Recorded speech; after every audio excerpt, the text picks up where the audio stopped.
Hello, everyone, and welcome back to the Whale Nerds Podcast. This is episode number 98. My name is Slater, and I'm here with Adam and Caitlin.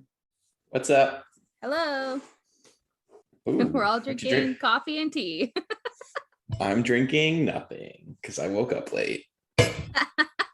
Water. You should start your day with water. I usually do. Late. Yeah, you stayed up late. You woke up late. It's just a rough life for you, Adam. You know, I'm just that kind of guy right now. You're young and dumb and what? What? You're not far. You're not I far stayed from up the late truth. too. It was my own fault. Just Yeah, couldn't fall asleep. Anyways, that's why our episode's a little late today, because we're recording it this morning. This is a legit, like, in the moment podcast. Yeah, for real. We've all been busy this week. Past. You're in What did you the say? present. We're in the present. We are in the present. We're all in the same time zone. Ooh, It's all good. that just doesn't happen very often. No, it doesn't. It's gonna change next week. I'm headed Yep, sure. further west. Hey, Slater's like, bye, you're off the podcast. get out of here. I'm still not technically your friend until you legit move back here. Oh my god. Fine, then you can't come see me in Maui.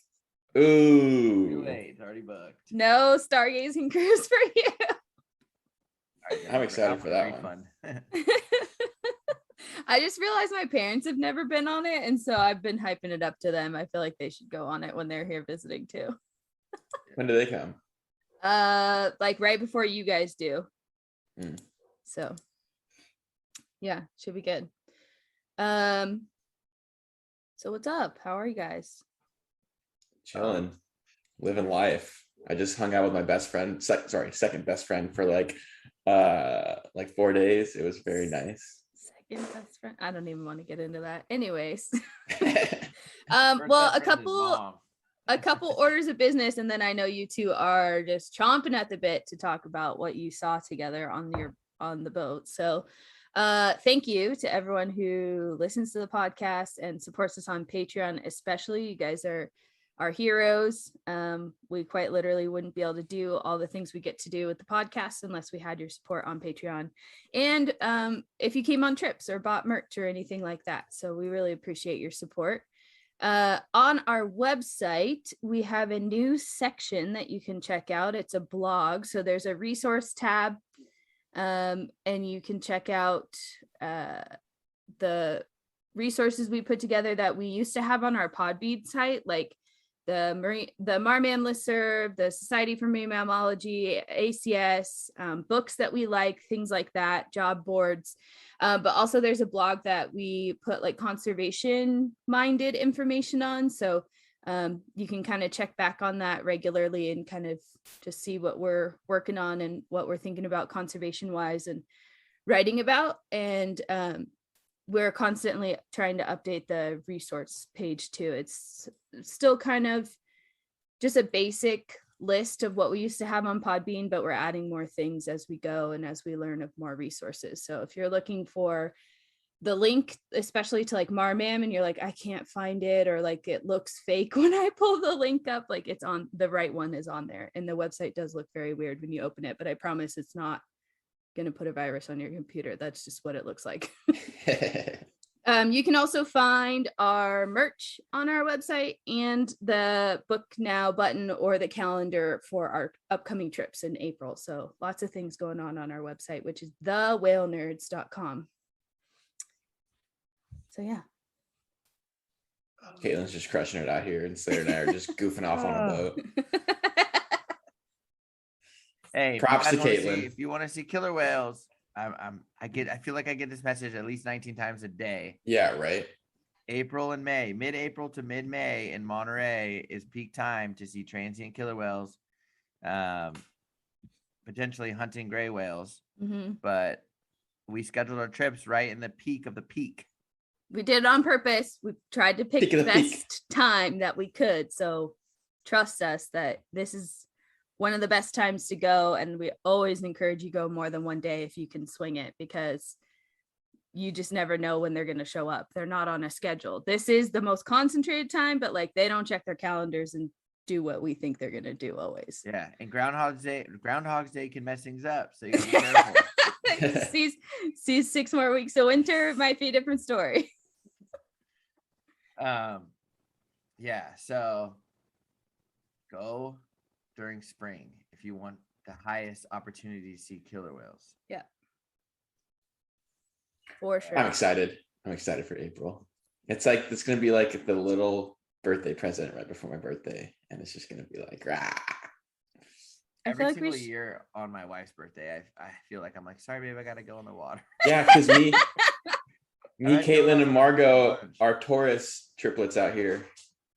Yeah, Margot's is always it's the first week of May, so it's still prime time for killer whales. On Margot's birthday, Caitlin, you were at Monastery watching them breach from shore. Oh yeah. Yep. Yeah. So wild. Y'all just like live this rock star life in Monterey, and it's just like whales. Adam, I don't know what it's gonna take for you to get it. Literally, dude. I got it. Don't worry, I got it. I can't show him any more like of his most super rare sightings. Like I don't know if a killer whale literally needs to eat a sperm whale to get him up here or what. But it's crazy. It needs to eat me to get me up there, so I can retrieve my leg. Oh my gosh! Retrieve your leg? Was that what they're taking? Yeah, they're taking my leg. That's what he would give up. Yeah, I'd give up. I'd give it up. I'll get you a job at the I don't even know. The gas station right in the corner. Let him be. He could be like a docent at the state park. Like the greeter at the door. I'm good. Hi, welcome to the custom house. I think you could be one of the maintenance guys at Moss Landing Harbor District. Oh, there you go. I'd rather die. Oh, dude. Or you get to see sea otters every day at work. Yeah. Okay, but you guys know how much I hate boat work, and I do it constantly. No, you'd be like a landscaper. Yeah, more like landscaping.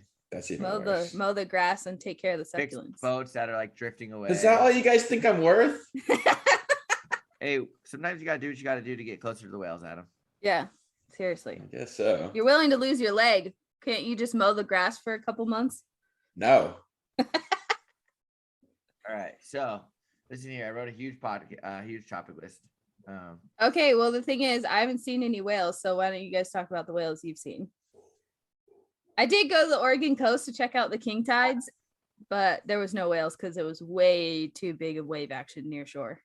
I'm gonna defer to Adam because he was more than ecstatic while watching these whales, so he could tell the story. Did he collapse? Okay, no, almost. Kate was more collapsing because she was tripping around the deck. Yeah, she did fall on Adam's drone. Oh no! Anyways, let's just get straight into it, fam. All right, so we're leaving at the harbor at 8 a.m. We have to fuel because we didn't fuel. So we fuel. We just wanted to top up. Oh, really? Just so you could be out all day. Yeah. Well, Slater's boat's pretty efficient. And intelligent. We don't want to run out of fuel when we're 20 miles away from the shore. Yeah, whatever. Sometimes it happens. You just never know what's going to happen. Might as well start with a full tank of gas. Yeah. And that's exactly it. That's exactly it, Caitlin Taylor. You never know what's going to happen. Slater's got a plan, okay? He's not a dummy. He's a 100-ton licensed captain. So are you. Anyways, so we leave the harbor and like pretty much instantly Kate and I see like a splash in the distance. And we're like, oh, cool, like a tail throwing humpback. Like, what an awesome way to start the trip. Whatever. And we're going towards it. He's like, whatever. What? Oh, just a tail throwing humpback, whatever. Yeah, cool, whatever. No, it was like super okay. Great way to start the you trip. You would have heard right? it. He was like, already? A tail throwing humpback? Yeah. Exactly. So we start motoring over to it, and then we just see some more splashing. We're like, man, this thing's going wild. And then like at the same second, Kate and I like see an orca like porpoise 10 feet out of the water. It wasn't like in place, but it just like they were obviously hunting, but we were still probably like 3/4 of a mile away, and we just started freaking out. Everybody's like, grab your camera gear. So, it's like the Rizzo situation all over again, where Slater's like, focus, get the camera ready. Yeah, but even Adam Kate Adam immediately went like, And I was like, Adam, get your camera out, grab my camera, like, cause I'm driving, so I want to like focus on driving. And so yeah, it's just like it's a lot going on. Pandemonium. Yeah. And I mean, I everybody wish was I could freaking out. eject Adam. Just right not when he as sees much. something exciting. Wish I could eject him with something that just calms him down a little bit. Dude, it was I don't wild. do well with like loud things going on when I'm trying to concentrate. Yeah. Yeah. That makes sense. So yeah. But it was just crazy. Like I think I've only seen it one other time where like an orca like completely porpoises out of the water.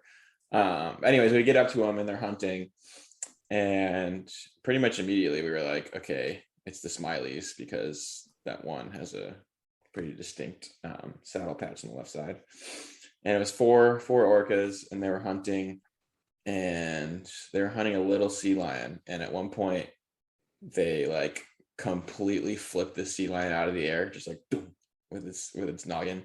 And it like Kate called it a fidget spinner, because that's literally what it looked like. It was just like spinning in the air. It like cartwheeled through the air. Yeah, it did like 5 or 6 cartwheels kind of. It was just like, it was like the smallest sea lion too. Like it was super small.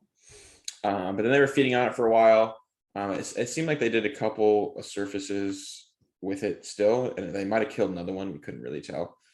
It looked, we got the drone up over it, and the second time we saw it, it looked a lot bigger than the first little sea lion. So we initially saw them like 2 miles from the harbor, and then they moved out past the Pajaro. Like after they killed that, then they moved out a ways, and then once we got out a ways, that's when he put the drone up, and he realized that like at that point it was like it must have chased after something else, because they kind of booked it, and then we were like, wow, they popped up kind of far away. And then when he had the drone up, the sea lion looked bigger. Either it was because it was shredded in half, or it was because they grabbed another one. Yeah, they grabbed another one, because it definitely looked kind of bigger from the drone than it did the one that they flung in the air. Yeah. Well, I mean, we all know, and the people that went on our trip in October know how quickly they can grab a sea lion while they're on the go. Like, yeah. You know, it's hardly any fuss. The times where they're doing all those big displays while they're hunting, I feel like that's when they're training the younger ones. It's like they're like kind of making a show of it and like letting them practice. They're trying to keep it corralled, but let the little ones practice their moves, so it takes longer. And there's definitely a couple little ones in that group. Yeah, little, but like I feel like they're little, but I feel like they're also not like calf little. Yeah, they're not calves. But I mean, they still have a lot of maneuvers to practice, because like a small sea lion is pretty different than hunting like a gray whale or a dolphin.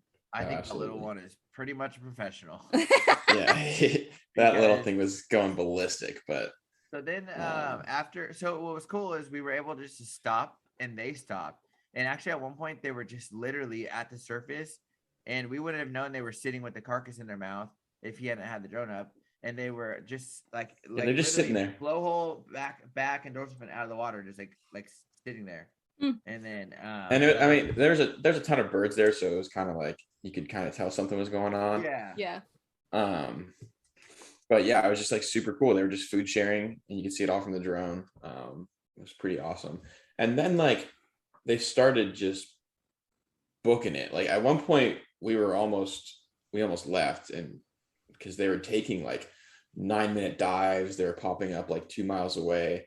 And I think like on one of the sequences, like we almost lost them, but like Kate saw some blows like legit like 2 or 3 miles away. What happened was like, we were waiting for Rod too. So yeah, like, we were trying to get Rod on. Talking to Rod, and I was like, we're gonna kind of like leave them, because we already had a great show. So it was like we were done with that. Yeah. Like we were like, this is enough. Let them go. Yeah. And so then we ended up like catching up to them one more time. But because there was an easterly, they were riding that easterly, so like they were kind of playing. So then we're like, whoa, let's watch this. And then Rod got to them, got like some great looks for like, I don't even know, like 15 or 20 minutes. Probably 15 By minutes. By this time it was like they were already past the nubbin. Like they were going, like they were so booking fast. It. Like we were traveling 9 knots next to them. Yeah, like literally not.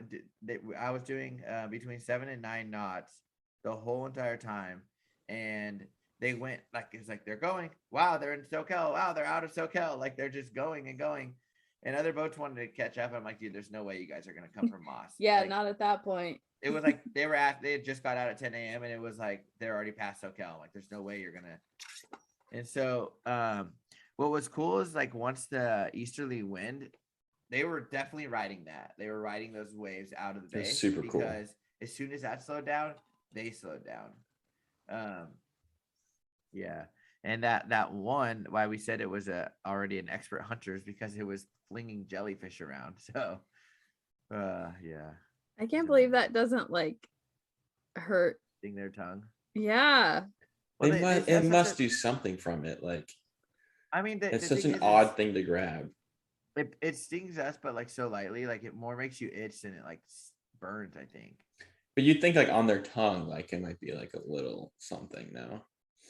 I don't know. They're pretty gnarly. But you guys got some crazy pictures. They're like flipping it up in their mouth and all that. That was pretty cool. Well, the two younger ones were just like crazy. They were like bow riding. They were playing in the wake. They'd come up to the sides and they were like breaching in the wake. And they were just like crazy little transient whales. And like the smallest one, he played in kelp. And then he grabbed the sea nettle, and I don't think it was the same one. It seemed like over like an hour span he probably picked up a couple, but he was just like he was just flinging them left and right. It was just like the most amazing thing I've ever seen. It was truly once in a lifetime. I don't know if I'll ever see that again. And that's the same group of killer whales that there was GoPro footage of them playing with sea nettles before, early right? in the year. Yeah. Earlier this year in February. So it's just funny. It's like maybe this family just has like a fun time with sea nettles. I don't know. I mean, like little human kids eat like super sour candy, right? Exactly. Like stuff that when you're an adult, you're like, what the?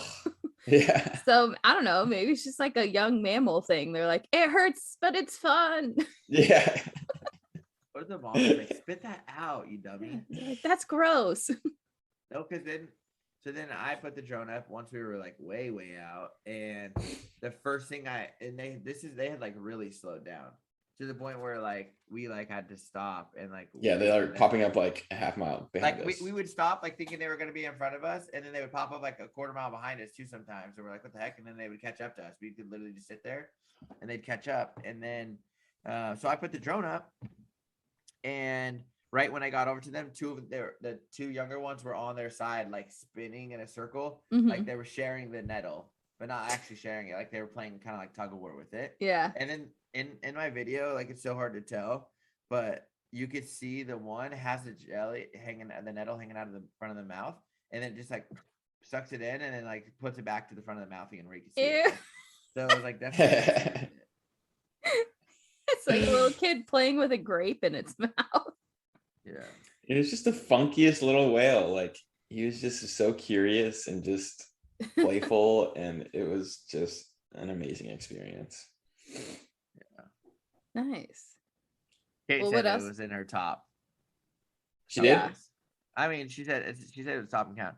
I mean, when do you have killer whales like just like they actively like wanted to be around us? Like like we were just traveling in straight line, and these two little ones were just like playing and like everywhere. I would turn the boat away, like straight up away, and then it was like then they would come up on the other side, and it was just the two younger ones. Eventually the other two they did come over at certain times, but like the other two were just, it's not that they were like staying away, they were still like only 100 yards away. Yeah. But like we would keep the family there, and then it'd be like I lost two of them, then it'd be like nope, they're right here in our wake, or like right here. Yeah, it was cool. Just it was the weirdest thing. Like it was just so like everything. It was like the whole time it was just consistent. Like yeah, it was weird. Like exactly, like killer whales could be like they could hunt and then just ghost you, or like they could just ghost you from the beginning. And we almost lost them at one point, but just after that, I mean, they hunted in the beginning, then they were porpoising at 9 knots, just like flying, and then they just started picking off. Yeah, we thought that like maybe they were trying to join up with another group of killer whales or something, because like normally when they porpoise like that, they got a mission to, they have an agenda to go to. But it was just crazy, and the fact that like we saw that little one like flinging with that jelly, and we all got like a picture or video of it. It was just like, I don't know, it was just wild.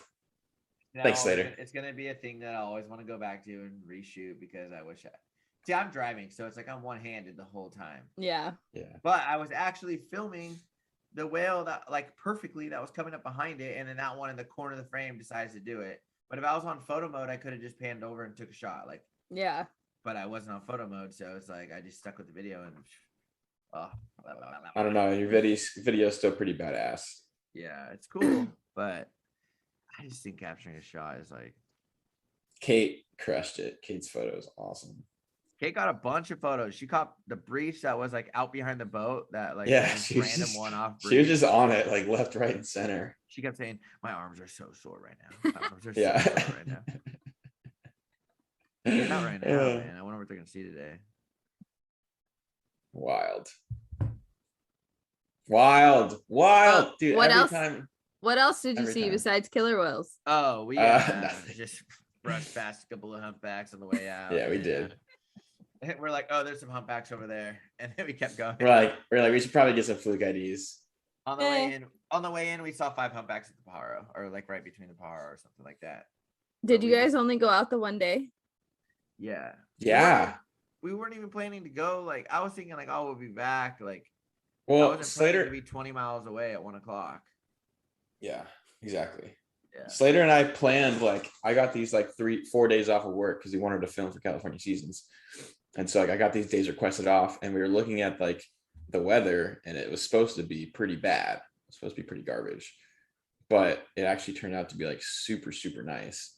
But even so, we only went out one of the 4 days just because I was organizing his hard drives, we were editing, and just that one day was like enough to fill the 4 days, you know. The void in Adam's heart of not seeing whales. Oh God, it was so good. It was so good. I feel like every time I was telling my friend about what happened, and she was like, it seems like every time you go to Monterey, it gives you a reason not to leave Monterey. And I'm like, oh, kind of right. It's like I'm Epiphany. dumb, Adam. Epiphany. It's like you think I'm just dumb. I don't tell you. He needs a girl to tell him, apparently, not us. Yeah. Like, that's true. Louise. Not wrong. God, Louise. Sounds like there's 1 humpback in the Pajaro right now, and Danny has 2. She called him Fanny. She goes, Fanny has 2. Oh, my phone autocorrects to that all the time. I'm like, goes, who do you think I'm talking to? And then I wrote LOL. So there's a couple. They're already seen a couple humpbacks. I mean, everybody just kind of got out right now. Yeah. Nice. There's whales. Well, this is also the time of year that I like to remind people that they can see whales and other marine mammals from shore. Especially along the California coast, but even in Oregon and Washington right now, gray whales are working their way down to Mexico. So the peak of the gray whale sightings is usually the end of December from shore in Oregon. And then it just gets later and later from there as they go down the California coast. So anytime now in Oregon and Washington, you should be able to start seeing gray whales. And I know a few of them are starting to sneak by in California. The Point Vicente gray whale census is back on in person this year. So there are interpreters at the point, and they're starting to see gray whales. They haven't seen very many this week, but they have seen a few. So they're starting to work their way down. But also elephant seals are on shore setting up for breeding season right now. So if you're in Central California, you can go up to Año Nuevo and do a guided walk. Or you can also see them pretty soon around Point Reyes, around the San Francisco Bay Area, or as you go south down towards like Morro Bay, you can see them at Piedras Blancas, or what's the other name for that? Cambria, right? That's the closest town. Cambria. Name? Yeah, Cambria.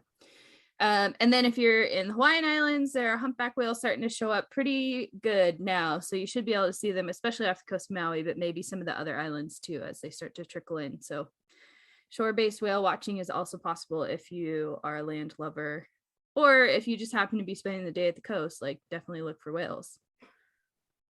So you can even see them from San Simeon when you're looking at the elephant seals. Yep.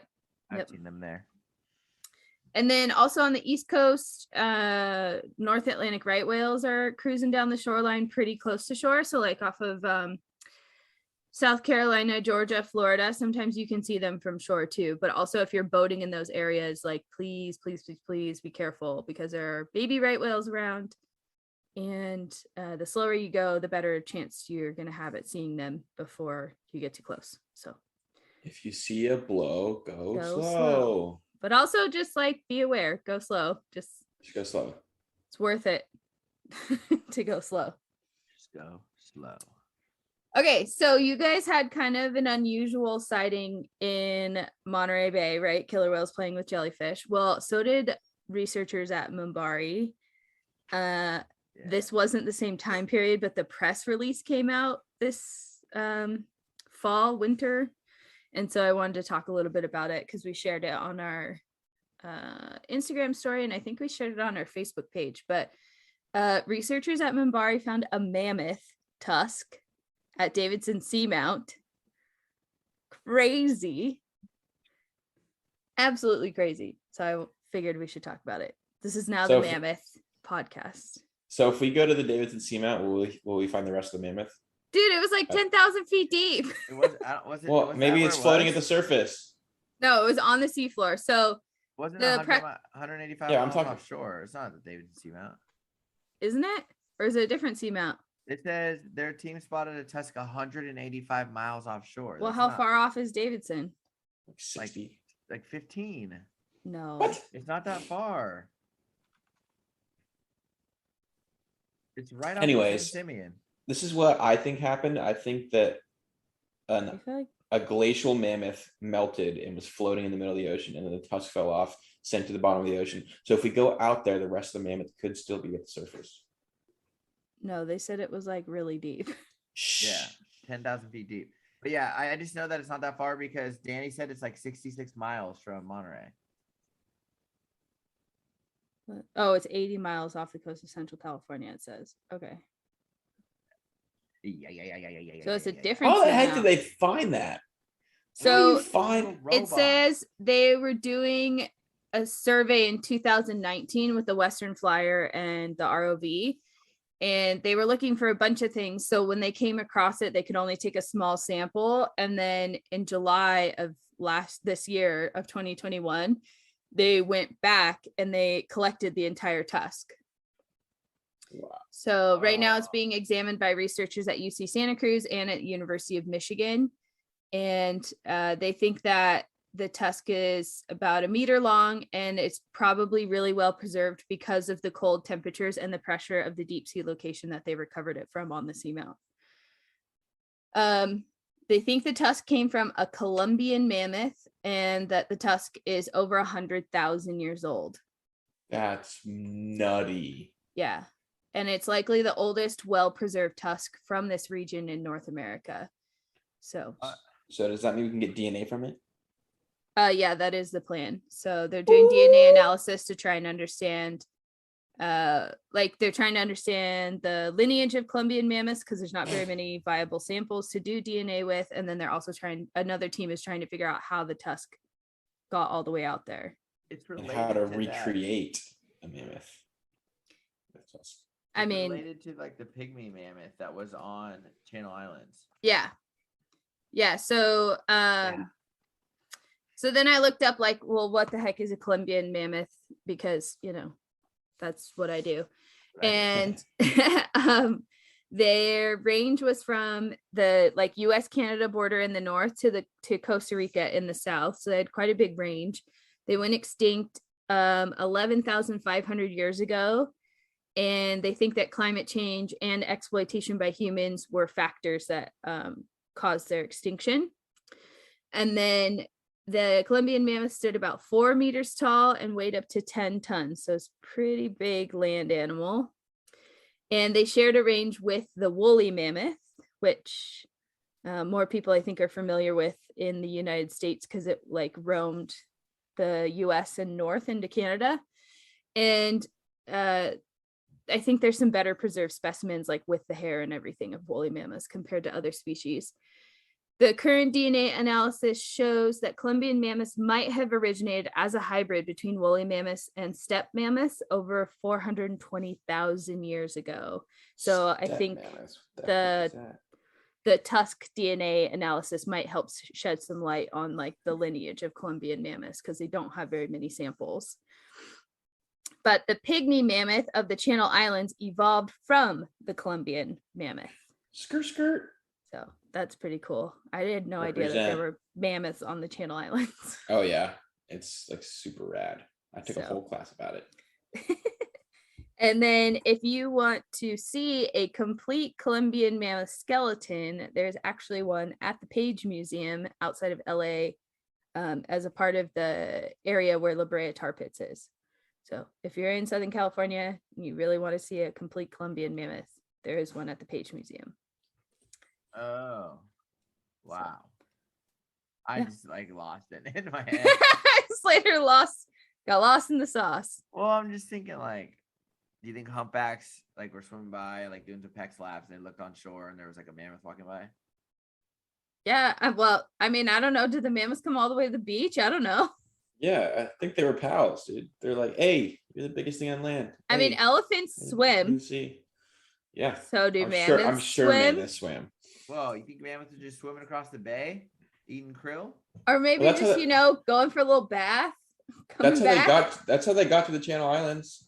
The islands have never been connected to the mainland. So well, and they're like, if you look at the plate tectonic, it was closer, but was it like, is it moving against the San Andreas fault? Because most of the plate is coming closer. Yeah, Santa Cruz Island was like formed subsurface off of like a plate shifted north, but it crashed into an existing island that was already there. Yeah, because the California coast is having accretion because the plate's getting closer all the time. You show me a mammoth swimming 20 miles offshore. How many miles is your island, Adam, the closest one? Like 23, but that's from Santa Barbara, but from like Ventura and Acapa's a lot closer. It's like 10 or something. You show me one that can swim 2 miles, okay? I'm sure they could, no problem. Miles, dude. Well, and think about it, like there's a huge resource on Santa Cruz Island of food and water for them, and there's zero predators, so that's why they think the trek was worth it, and then over time they shrank. Well, yeah, I mean, if they're gonna live on the islands, they probably can't be as big as the other ones. Exactly. Yeah. There are some I'm looking at this map of seamounts that are like documented off the California coast. There are quite a lot pretty far offshore. So, we should visit every single one. Anyone's guess as to which one they went to, since it's not Davidson and Guide and Gumdrop are all too close. They all could have been above water at one point, you think? I don't know. Maybe during the last ice age, some of them, but a lot of them are really deep. I think they probably never came to the surface. But I'm not a geologist, so I don't know for sure. Caitlin doesn't know something? What? I know. It's okay to say you don't know something. My whole life is a sham. Not if you're Caitlin. What? Now what? God damn it, dude. They got to take us back. I got to get something. Tired of all these fossils. I think I might get imagine with whales and move on to fossils because they're they tell way more of a story. You know what I mean? Just like you're Nick Pyenson, you're gonna be buddy and you're gonna ditch me and Adam. Yeah. He's like, see ya. But I want them to be, I don't care about fossils on land. Like I want ocean fossils. Dude, that's tough. Well, they could be on land, I guess. How the heck did they find that thing randomly 185 miles offshore? Dude, there's probably so much down there that we don't even see. Like, we need. Yeah, well, in MBARI, the conveyor belt that sends us down, and we just cruise around the ocean or something. How are we going to deal with the pressure? No, they can figure it out. Build us a suit, like Iron Man suit, but like for deep sea. I just have like in an aquarium when like you go on like the escalator and it like takes you and like there's like sea life above you. Just do that. Build a glass tunnel for us to go. No, like it's a mile thick of like acrylic or something. 10 feet thick of acrylic. How are we gonna see? We need lights. Dude, they could put lights down there. Down like where the hydrophone's at. I'll chill there. Dude, something was crawling on the hydrophone again the other night. You could hear it like. I think it's funny now that I know that stuff like definitely crawls all over it. I'm like, oh, I hear it. It's funny. Yeah, the crabs are like. So other like whalebone discovery we shared on our Instagram story. Remember, was it when we were talking to Nick Pineson and we were like, oh yeah, well, gray whales off the East Coast. He's like, oh, the Smithsonian's getting one. Like it's kind of a secret. Well, secret's out. They posted on their social media. They got an Atlantic gray whale skeleton that they're working on. So that's pretty cool. At the Natural History Museum. Can I have it? I think them and another university are like working to like document it and like learn more about it. It sounds like it might be a juvenile animal. So it's just a Pacific one that went across the top. No, I think it was a historic Atlantic gray whale. Like this is an old skeleton. It wasn't like a recent finding. No, they like recovered it from the seabed. Yeah. So could be pretty cool. Might know more stuff about Atlantic gray whales. All right. Rip. So they were ripping in the chat. I'm wondering how the gray whales are going to be doing this year. I hope better than they have been, honestly. I haven't seen any yet. We keep seeing them here. Like, I mean, I keep hearing like Danny because Danny goes west, so he like sees them by the point. Yeah. But they've like seen them, but not seen them at all. You know what I mean? Like they see them and they're like, oh, that's probably a gray whale, and then like never comes up again. So yeah, they're kind of squirrely until there's like multiples coming down at a time. It's hard to watch one gray whale. They're like. We tried the other day, and they're kind of scared. Yeah. Once they get south of the point and like kind of straighten out, they're okay. But when they're in the middle of the bay, it's like forget it. Quiet. Yep. There's orca. All right. So cool stuff. If you made it this far, what's our secret whale of the week? Mammoth. The whale. Smileys. Oh. Mammoth whale. Hey, they're considered whales if they swim across the ocean. I mean, polar bears are marine mammals. Yeah, Adam. Yeah, but they're not polar whales, all right? Polar whales are the bowhead whales. They have 3 blowholes, their nose and their mouth. I think it should be the Smileys because the Smileys are badass. It was funny. We were like, Slater was like pooping on them because last time we saw him, they just like completely ghosted him. They didn't ghost me. They went 1.5 miles, and then I got to them, and then they went 1.5 miles exactly the same, right to where I found them the first time, and then I went back to them, and then they went invisible, and not one boat could see them. Yeah, that's called ghosting you. Not ghosting me, dude. They're ghosting you. Ghosted everybody. They ghosted 6 boats, but those 6 boats weren't there. Like, they all came after they were already lost. So, like, help look, and no one could find them. Then everybody went back about their humpback day.